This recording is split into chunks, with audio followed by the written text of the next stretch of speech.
Hi everybody, welcome to learn English online with Krishna. Learn English online with Krishna में आपका स्वागत है दोस्तों इंग्लिश में एक वर्ड है जीरो। जीरो को हिंदी में बोलते हैं शून्य। जीरो को आपने कई बार देखा होगा कि जीरो की जगह पर लोग नॉट लिख देते हैं, NOUGHT, कई बार नील लिख देते हैं। तो दोस्तों जीरो, नॉट एंड नील ये सब क्या है, इनकी क्या मीनिंग है, किसको कब यूज़ करना चाहिए, यही हम आज की क्लास में सीखेंगे। बहुत ही इंपॉर्टेंट क्लास है दोस्तों, आपको ध्यान से तक पूरे वीडियो को देखना चाहिए क्योंकि आज का टॉपिक है zero, nought and nil. Zero को ऐसे लिखते हैं, हम सब जानते हैं, शून्य को। तो देखते हैं दोस्तों जीरो को कहाँ कहाँ यूज़ करना चाहिए, इसकी असल में क्या मीनिंग है। द फिगर जीरो, ये जो सबसे पहले आपको ये बता दूं कि जो जीरो फिगर है, शून्य, उसको जीरो या नॉट ब्रिटिश इंग्लिश में बोलते हैं। तो ब्रिटिश इंग्लिश में इसको बोलेंगे शून्य को या तो जीरो बोलेंगे या नॉट बोलेंगे। ब्रिटिश इंग्लिश, ब्रिटिश का BR और इंग्लिश का E लिखा हुआ है। अमेरिकन इंग्लिश में इसको सिर्फ जीरो बोलते हैं, अमेरिकन लोग नॉट नहीं बोलते। तो ब्रिटिश इंग्लिश में बोलेंगे जीरो या नॉट, दोनों में से कोई सा ही बोल सकते हैं। अमेरिकन इंग्लिश में इसको सिर्फ जीरो बोला जाता है। ये तो है इसके बारे में पहली बात। दूसरी बात कि जब आप कोई नंबर बता रहे हैं, saying numbers one figure at a time, जब एक एक करके नंबर बता रहे हैं, एक एक करके नंबर बताना को ऐसे बोलते हैं इंग्लिश में। ये भी सीख सकते हैं आप कि आपको कभी बोलना हो कि वो एक एक करके नंबर बता रहा था, तो आप कह सकते हैं he was saying numbers one figure at a time. So saying numbers one figure at a time का मतलब है एक एक करके नंबर बताना।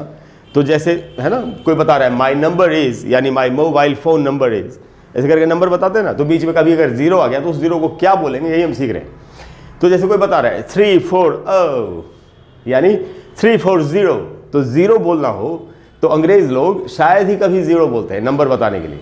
नंबर बताने के टाइम पर हमेशा लोग ओ वर्ड का इस्तेमाल करते हैं। ओ का मतलब क्या हुआ? ओ का मतलब होता है जीरो। जो इंग्लिश में MNO है वो ओ जीरो जैसा दिखता है, इसीलिए उसको जीरो की जगह पर लोग ओ बोल के काम चला देते हैं। जीरो थोड़ा बड़ा है, ओ छोटा है बोलने में, सुविधा के कारण, सुविधा होने के कारण, छोटा होने के कारण लोग ओ बोल देते हैं जीरो की जगह पर, और उसको ऐसे लिखा जाता है O और H जो है इसमें साइलेंट होता है। तो आप समझ गए। कभी भी आपको बताना हो 34056 ऐसे करके बताना हो तो आप बताएंगे 340। जैसे मान लेते हैं आपको बताना है किसी होटल में रूम नंबर 302, तो आप उसको ऐसे बोल सकते हैं 302, या 230 बोलना है तो बोलेंगे 230। तो इस तरीके से जीरो की जगह पर ओ का इस्तेमाल तब करना चाहिए या तब होता है जब आप एक एक करके नंबर बता रहे हैं, saying numbers one figure at a time. ये था जीरो का दूसरा यूज। जीरो का तीसरा यूज देखते दोस्तों, इन मेजरमेंट्स ऑफ टेम्परेचर।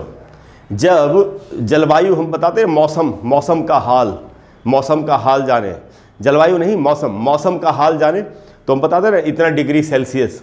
तो उसमें क्या होगा, तो ऐसे में जब बोलना हो जीरो कि 0 डिग्री है, ऐसे बोलना हो तो zero is called zero in both British and American English.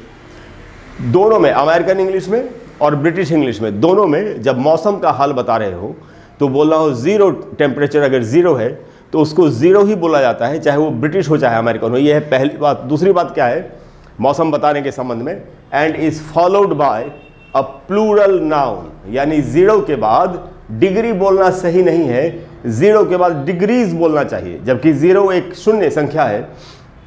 तो वही कहा जा रहा है दोस्तों, and is followed by a plural noun 0 degrees Celsius, यानी अगर कहीं का तापमान शून्य है तो उसको इंग्लिश में कहेंगे the temperature is 0 degrees Celsius. 0 degree नहीं कहेंगे, 0 डिग्रीज कहेंगे। तो ये थी दोस्तों जीरो की अगली बात। अब हम आते हैं आखिरी बात पर, जीरो स्कोर। अगर किसी खेल में, किसी गेम में स्कोर जीरो हो, तो देखिए खेल दो तरीके के होते हैं, एक तो टीम वाले होते हैं और एक अकेले वाला खेल होता है। जैसे टेनिस में अकेले खेलता आदमी। तो जीरो स्कोर अगर हो और अगर वो टीम गेम है, यानी कोई टीम खेल रही है, तो और अगर स्कोर जीरो है तो उसको नील कहना चाहिए ब्रिटिश इंग्लिश में, और जीरो या नथिंग कहना चाहिए अमेरिकन इंग्लिश में। तो अगर जीरो स्कोर है तो उसको ब्रिटिश इंग्लिश में बोलते हैं नील, ये जो था नील हमारा, उसको कहते हैं नील, और अमेरिकन इंग्लिश में उसको बोलते हैं जीरो या फिर नथिंग। ये रहा अमेरिकन इंग्लिश यहाँ पे लिखा हुआ है। ये है पहली बात स्कोर के मामले में। टेनिस पर आता है, जो अकेले वाला खेल होता है। टीम गेम में तो बहुत सारे लोग खेलते हैं, टेनिस में अकेले खेलते हैं। या अगर कोई भी ऐसा गेम है जो अकेले कोई खेल रहा हो, खास करके टेनिस, बैडमिंटन भी, तो कैसे जीरो को क्या बोलते हैं? इसमें जीरो को बोलते हैं लव बोलते हैं। आपने सुना होगा टेनिस का, अगर आपने मैच देखा हो तो उसमें जीरो को लव बोलते हैं। अच्छा, कैसे स्कोर बताया जाता है? जैसे एक का स्कोर 40 है और दूसरे का स्कोर 0 है तो उसको ऐसे बोलेंगे 40 love, they are playing on 40 love, ऐसे करके बताते हैं। तो लव क्यों बोलते होंगे दोस्तों 0 को, ये भी समझने वाली बात है, तो मैं आपको बताता हूँ। ये जो वर्ड है लव 0 के लिए जो स्कोर में गेम में इस्तेमाल होता है, वो फ्रेंच लैंग्वेज में एक वर्ड है, ये रहा लव, लव, ये जिसका मतलब होता है अंडा, एग। तो अंडा गोल होता है, इसीलिए फ्रेंच वर्ड लव से लव करके इंग्लिश में यूज होने लग गया वर्ड, और उसका मीनिंग होने लग गया 0। तो स्कोर बताने के लिए खास करके इंडिविजुअल गेम्स में, टेनिस और इस तरह के दूसरे गेम्स में, अगर स्कोर 0 हो तो उसको लव कहा जाता है, जो कि फ्रेंच के लव वर्ड से आया है, जिसका मीनिंग होता है अंडा, जो 0 के जैसा होता है। तो दोस्तों ये थी 0 के बारे में बहुत ही इंटरेस्टिंग जानकारी, बहुत ही इंटरेस्टिंग फैक्ट्स। अगर मुझे पूरी उम्मीद है कि आज की क्लास के बाद आप अच्छे से समझ गए कि 0 कहाँ यूज़ करना होता है और 0 को किस किस तरीके से कहाँ पर यूज़ कर सकते हैं। अगर आपको क्लास अच्छी लगी हो तो प्लीज़ वीडियो को लाइक करें और शेयर करें और चैनल को सब्सक्राइब करें।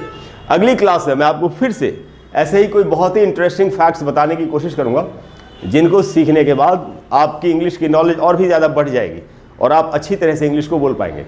कोई भी ऐसा टॉपिक है दोस्तों जिस पर आप चाहते हैं कि मैं आपके लिए एक वीडियो बना दूं, तो आप नीचे कमेंट बॉक्स में लिखिए, मैं कोशिश करूंगा कि जल्दी से जल्दी आपको उस पर एक वीडियो बना करके दे ही दूं।